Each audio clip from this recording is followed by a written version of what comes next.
Joining me now is Congressman Adam Smith, Democrat of Washington State and the ranking member of the House Armed Services Committee. You've served on the House Armed Services for nearly 30 years, advocating for American service members and their families. With that in mind, Congressman, what was it like watching the military parade yesterday on the streets of our nation's capital? Well, the parade is the tip of the iceberg. I mean, but to see the president politicizing our military to the degree that he has, and then using it as kind of like his personal police force in Los Angeles, it goes after the notion that the military is supposed to not be political, number one, and number two, not supposed to be engaged in domestic law enforcement. The parade itself actually wasn't as awful as some other things that are being done. President Trump was down at Fort Bragg earlier this week. Word went out that if you weren't a Trump supporter, it was better if you didn't attend the rally. And he gave an incredibly political speech in front of our troops. So he's politicizing the military, and crucially, he's using it as a police force in Los Angeles and threatening to do it elsewhere. Look, President Trump made it clear when he was running for office, he's going to be a dictator on day one, right? He aspired to an authoritarian takeover of our government, and he is implementing many aspects of that. We should all be concerned about it. We should all push back. I will say yesterday was incredibly encouraging.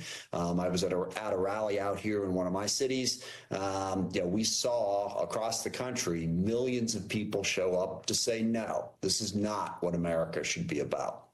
And I might say that Fort Bragg speech, he also announced he was going to put back Confederate names over military bases. But while Trump had his parade in Washington yesterday, some 70,000 demonstrators participated in No Kings protests in Seattle, according to the city's police department. They joined millions of protesters in more than 2,000 U.S. cities who took to the streets yesterday. What's your assessment of the demonstrations, Congressman? Look, I think the last few days could really be a turning point in all of this. Several things have happened that I think are really showing the country that Donald Trump is taking us in the wrong direction and putting us in a position to expand our base of support.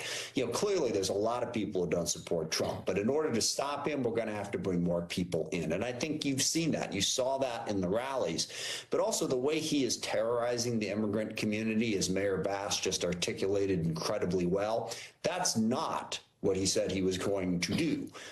People want border security. They don't want people snatched off the streets and deported without any due process. And that is what Trump is doing across the country. I think people are becoming concerned about it. But also some of the stuff that's going on more broadly. His efforts at slapping tariffs on every country in the world haven't yielded any agreements or any benefits, and they've undermined our economy. Meanwhile, after Trump campaigned promising to end the war in Ukraine on day one, promising to bring peace to the Middle East, we now got a full-scale war between Israel and Iran. Now, don't misunderstand me. I'm not blaming Trump for the war in the Middle East. But remember when he campaigned, he promised that his strength was just going to magically fix all of these problems. And I think facts are putting the lie to his claim. And I think people are starting to see that all of the promises really amount to nothing. He's a dangerous person who's not leading us in the right direction. So I'm encouraged by the rally. We'll see. It's going to take a lot of work going forward to turn people's minds around and get this country headed in the right direction. But I really think the last week has been a turning point in that effort.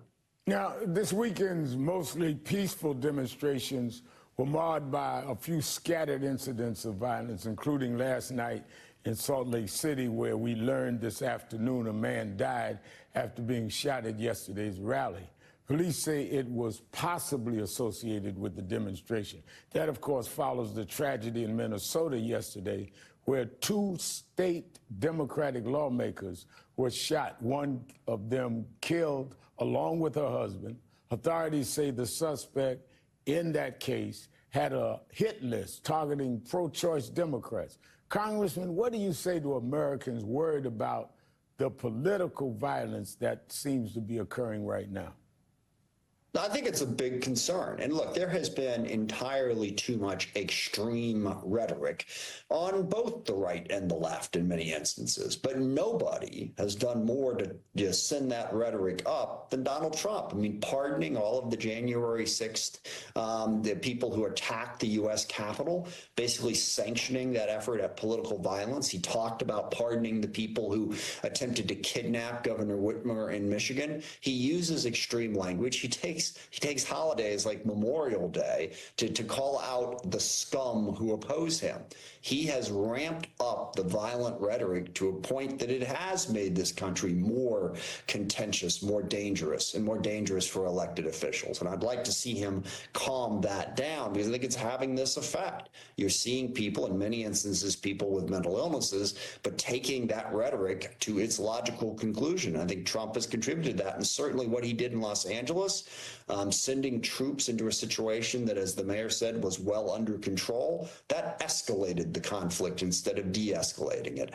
Now, certainly you always at these protests will have some people who commit acts of violence. But what we saw in Los Angeles is those people were arrested.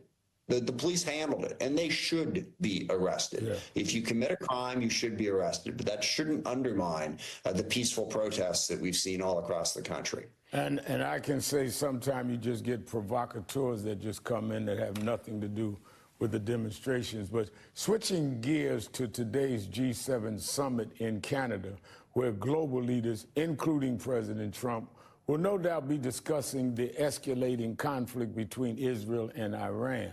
Trump is calling for the two countries to make a deal. The administration thus far has rebuffed Israel's request that the U.S. join its efforts to destroy Iran's nuclear program. What's your reaction? Well, I agree. We should not be involved in a war with Iran. We do not need to be dragged further into a foreign conflict. And also, I will say, I agree with the Trump administration's efforts to negotiate an agreement with Iran. I just come back to that fact that he promised everybody that his natural leadership and strength would make this easy. It'd be easy to cut all of these deals. And it's very clear that he was wrong about that, and he did not know what he was getting into. But yes, we need to find some way to de-escalate this conflict, because it could spin out of control, and it is not a conflict that the United States should be directly involved in. But let me just also say, and I put out a statement on this, you have to understand where Israel's coming from.